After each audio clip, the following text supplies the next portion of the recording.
Welcome back to Prospect Channel TV. My people, we don't come back again with another ogbonge update. This one will shock you. From isolation to global spotlight, Nnamdi Kanu don't gain world leaders' support. Una know say Nigerian government dey try am, think say dem go break am, not knowing that this trial has actually brought Mazi Nnamdi Kanu to global spotlight. This is really wow. This video you were about to watch will wow you. How far Mazi Nnamdi Kanu has gone globally. And right now, Nigerian government, they hide face because they don't know, say they don't commit. You understand? They have committed crimes. How do I put it? Against humanity. This Mazi Nnamdi Kanu matter is not supposed to be here again, if we really know what we are doing, but we are still here. So guys, I'm going to drop this video. All of us go watch am together. Nnamdi Kanu has gone far. Mazi Nnamdi Kanu has left Nigerian government behind. So I go drop am, we go watch am together. I will be right back. But before then guys, I beg subscribe to this channel if you have not. Share this video, make it go viral. As Nnamdi Kanu prepares for his next Federal High Court appearance in Abuja on July 18, 2025, several African and global leaders have stepped forward in support of him and the Biafran movement, intensifying international attention on his case. The president of Burkina Faso, Captain Ibrahim Traoré, has openly backed the United States of Biafra. He reportedly communicates directly with Dr. Ngozi Orubueze, the Deputy Prime Minister of the United States of Biafra, offering strategic guidance and planning. During a summit in Tanzania with the President of Finland present, Samia Suluhu Hassan did not oppose or interrupt public criticism made by a Ugandan activist about Simon Ekpa's detention. This was seen as indirect endorsement of the Biafran cause and its leaders. Jarvis Johnson previously petitioned the U.S. Congress to pressure Nigeria for Nnamdi Kanu's release. Jim Moran has been advocating for the United States of Biafra government in exile since mid-2024. Senators Brian Schatz, Bill Hagerty, Bernie Moreno, Steve Daines, and Cindy Hyde-Smith have shown various levels of interest and support for the Biafran movement and the United States of Biafra. The current governor of North Carolina dedicated a day to celebrate the United States of Biafra globally. This move, although symbolic, was considered historic and the first of its kind in the United States. While the current president of the United States, Donald Trump, has not officially endorsed Biafra, his vocal criticism of Christian persecution in Nigeria and support for self-determination is being interpreted as indirect support for the Biafran movement. French President Emmanuel Macron has over time expressed sentiments favorable to the Biafran cause and to Nnamdi Kanu's right to freedom and justice. The government of Russia is reportedly preparing to send an official delegate or observer to attend Nnamdi Kanu's trial in Abuja on July 18, 2025, following similar interest already shown by U.S. representatives. With international observers and global leaders increasingly involved, the Federal High Court in Nigeria is under intense global scrutiny, and the July 18th court date is shaping up to be one of the most consequential in Nnamdi Kanu's legal battle. The morning sun had not yet risen above the horizon when the news began to spread like wildfire across social media platforms, town halls, international media outlets, and coffee tables in diplomatic circles. It was no longer just whispers in hushed tones or brief hashtags that trended and faded. It had become real. It had become tangible. What many had once dismissed as a fringe topic, a local agitation confined to a specific region in southeastern Nigeria, was now standing on the global stage. Nnamdi Kanu, the detained leader of the indigenous people of Biafra, had moved from a prison cell in the custody of the Department of State Services to the heart of an international conversation. His case, his voice, and the movement he inspired had pulled the attention of powerful people far beyond Nigeria's borders. From isolation, he had arrived at a global spotlight. As Nnamdi Kanu prepared for his next hearing scheduled to take place at the Federal High Court in Abuja on the 18th day of July in the year 2025, a remarkable and surprising wave of support had begun to gather behind him. This support was not just from his loyal followers within Nigeria or from the Biafran diaspora scattered across Europe, America, and parts of Asia. This time, presidents, senators, diplomats, and activists from other nations were beginning to step forward. For many of them, their voices were louder than mere diplomatic statements.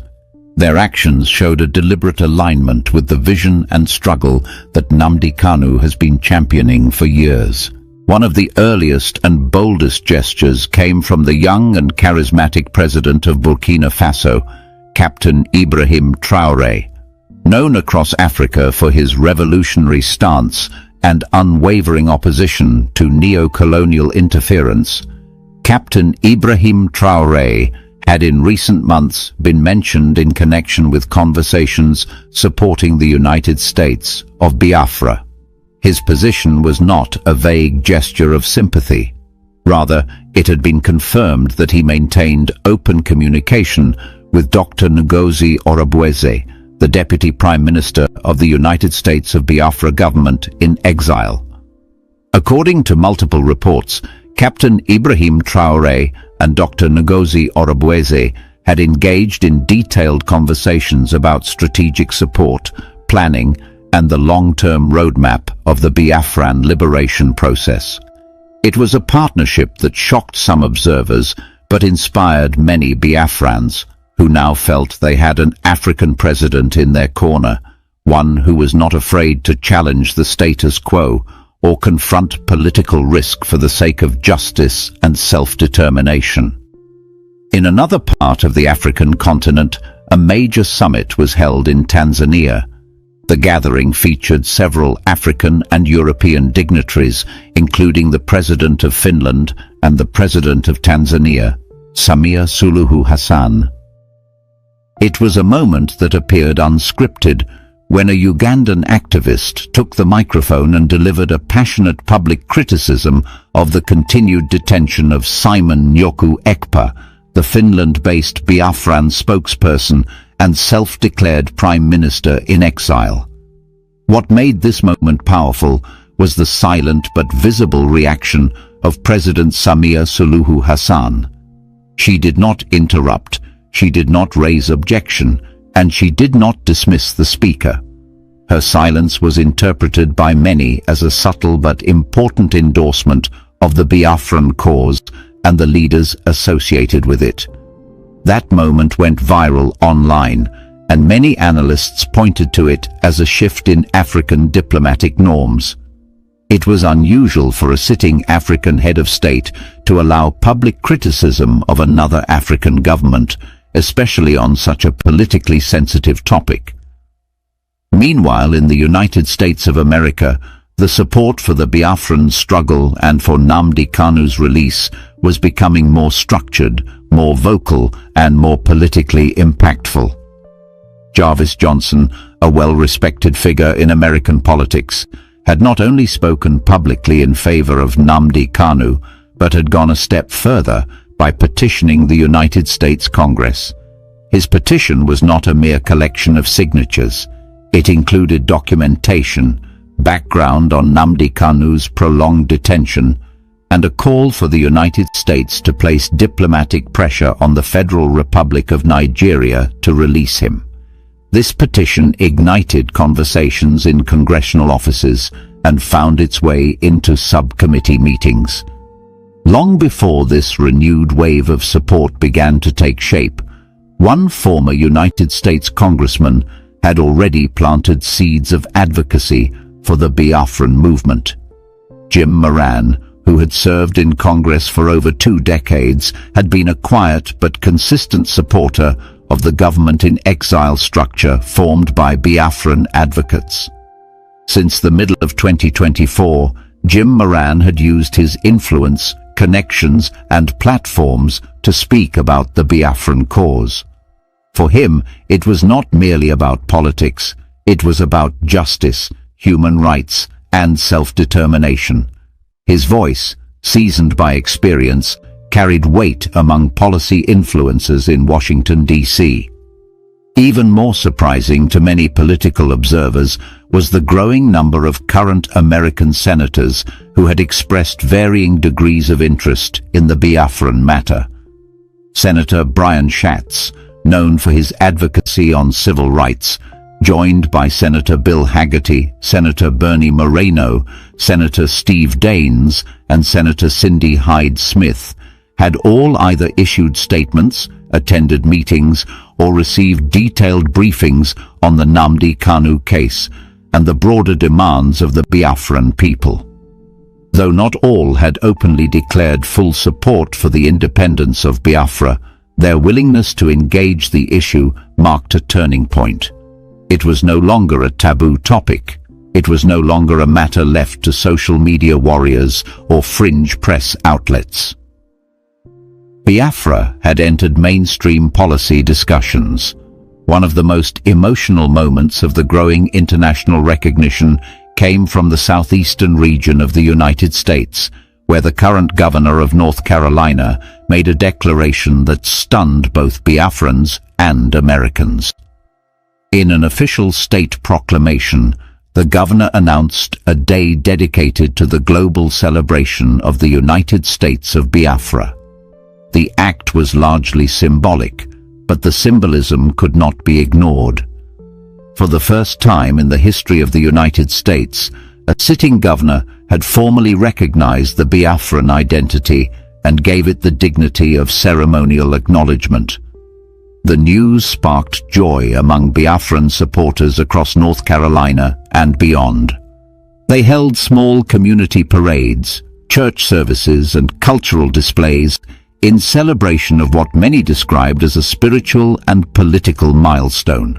One of the most emotional moments of the growing international recognition came from the southeastern region of the United States, where the current governor of North Carolina made a declaration that stunned both Biafrans and Americans. In an official state proclamation, the governor announced a day dedicated to the global celebration of the United States of Biafra. The act was largely symbolic, but the symbolism could not be ignored.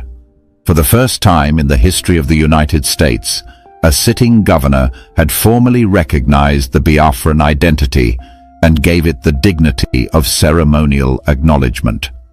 The news sparked joy among Biafran supporters across North Carolina and beyond. They held small community parades, church services, and cultural displays in celebration of what many described as a spiritual and political milestone. Back in Washington, questions continued to swirl around the position of the current President of the United States, Donald Trump.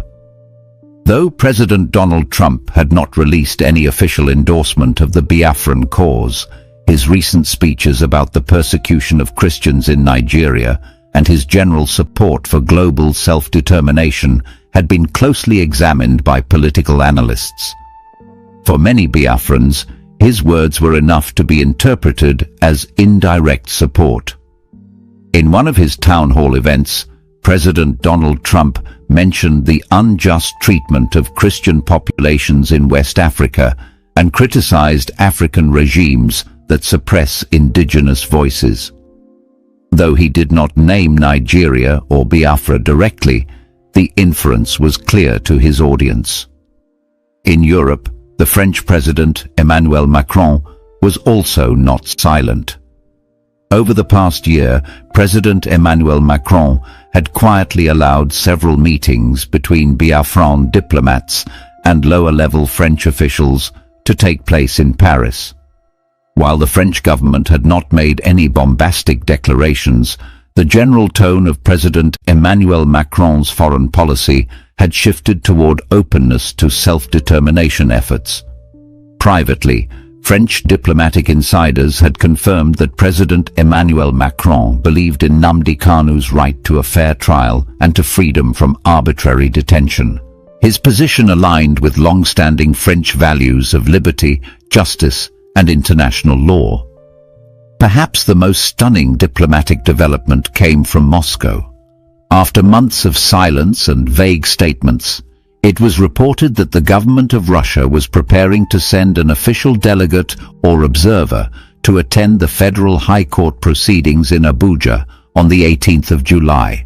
This would mark the first time that the Russian Federation had publicly engaged with the Biafran case on a legal level. According to sources familiar with the matter, the Russian interest was triggered by concerns over due process, international legal norms, and regional stability. The Russian delegate was expected to attend not as a protester, but as a neutral observer, signaling that the case of Nnamdi Kanu had moved beyond Nigerian borders and into the realm of global legal scrutiny. The significance of this international involvement was hard to overstate. The Federal High Court in Abuja was no longer just a local courtroom presiding over the case of a controversial Nigerian activist. It had become the stage for a global human rights drama. Diplomats, journalists, human rights lawyers, and government representatives were now preparing to attend the court hearing not only out of legal curiosity, but to show solidarity, record proceedings, and ensure transparency. In the weeks leading up to July 18th, the tension in Nigeria grew. The government was reportedly under pressure from multiple directions. On one side, local political elites and national security agencies were pushing for a tight grip on proceedings. On the other side, international voices were calling for restraint, fairness, and adherence to the rule of law. Security had been heightened around the Department of State Services detention facility where Nnamdi Kanu was being held. Movement was restricted, and access to the premises became tighter as foreign embassies requested visitation or monitoring rights. Inside Biafra, the growing support from global leaders had ignited a renewed sense of hope among the people. Towns across Abia State, Anambra State, Ebonyi State, Enugu State, and Imo State were decorated with Biafran flags once more. Families who had lost loved ones in past clashes with the Nigerian army felt their sacrifices were finally gaining recognition. Young people took to the streets in peaceful rallies, carrying placards with words like, "World, hear our cry," "Free Nnamdi Kanu," and "Biafra is a right, not a crime." The Biafran diaspora in the United Kingdom, Germany, Finland, and Canada also intensified their lobbying efforts. Petitions flooded parliaments. Media houses were inundated with letters and opinion articles written by Biafran scholars and professionals. Social media campaigns grew stronger and more organized. Influencers, celebrities, and athletes of Biafran descent added their voices. It became a global phenomenon, a coordinated movement seeking not war but recognition, not revenge but justice. As the date of July 18th approached, many wondered what the court's decision would be. But beyond the verdict, the significance of the trial had already transcended the walls of the courtroom. It had become a test of Nigeria's justice system, a measure of international commitment to human rights, and a moment of truth for the Biafran struggle. From isolation, Nnamdi Kanu now stood under the spotlight of the world. His name echoed in presidential offices, legislative chambers, diplomatic halls, and community churches across continents. The eyes of the world would be watching, and history would record whatever happened next. In the days that followed the international expressions of solidarity, the atmosphere within Nigeria shifted in a profound way.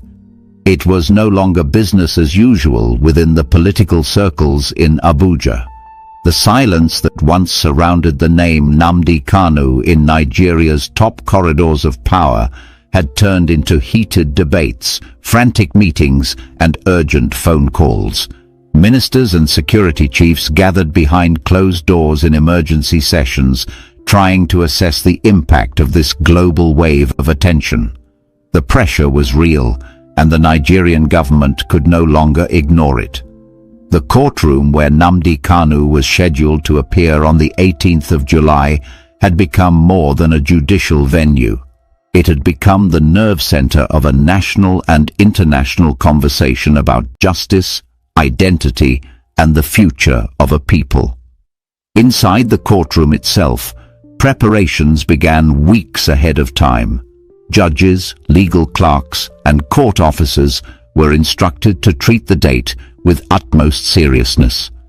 Senior advocates from both the defense and the prosecution started reviewing their arguments, not just from a legal perspective, but from the broader lens of how the world would interpret every word spoken, every piece of evidence presented, and every procedural decision made.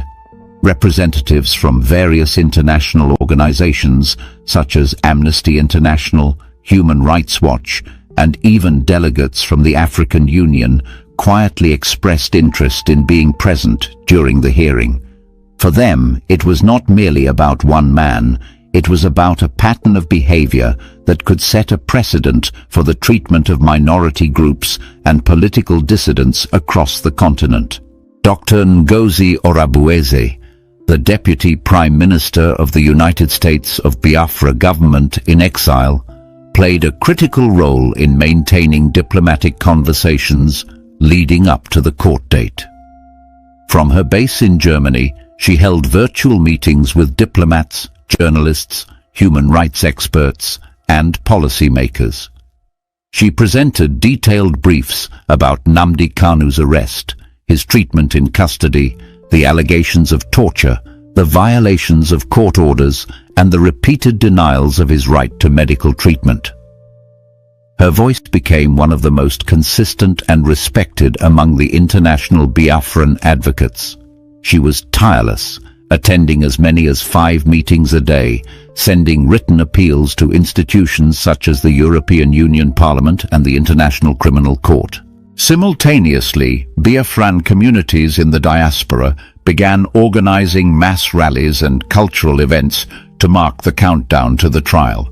In London, United Kingdom, hundreds of Biafrans gathered at Trafalgar Square, holding banners and singing liberation songs that dated back to the original Biafran War of the late 1960s.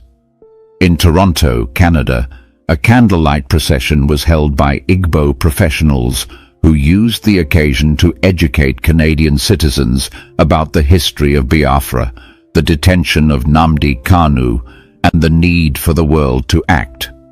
Similar events took place in Berlin, Paris, Amsterdam, and even in Tokyo, Japan, where a small but passionate group of Biafran supporters marched with placards written in both English and Japanese.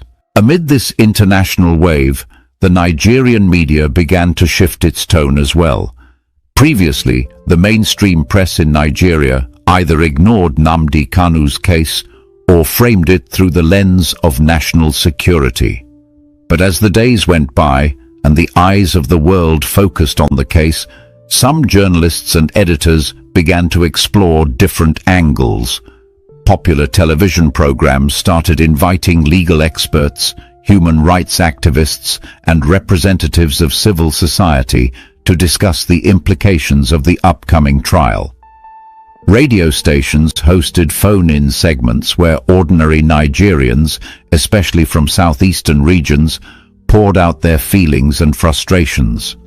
Some callers asked why Nnamdi Kanu had been held for so long without a fair trial, while others expressed hope that this renewed attention might lead to a peaceful resolution of the Biafran question. The younger generation, especially those between the ages of 18 and 30, became even more active online. Social media platforms were flooded with creative content, videos, documentaries, poems, skits, and animations, calling for Nnamdi Kanu's freedom. Hashtags like #Free Nnamdi Kanu, #Biafra Now, and #Justice for Biafra began trending not only in Nigeria, but also in countries like the United States, France, and South Africa. Influential voices in the digital space, including musicians, actors, and fashion influencers of Biafran descent, used their platforms to speak boldly. They reminded the world that what was at stake was not only the fate of a single man, but the future of millions of people who had lived for decades under what they called marginalization, humiliation, and economic exclusion. Alright guys, thank you very much for staying to the end of this video. So please, let's hear from you. Kindly drop your comment below the comment section. Share this video, make it go viral. Subscribe if you have not. Thank you. See you in my next video. Bye for now.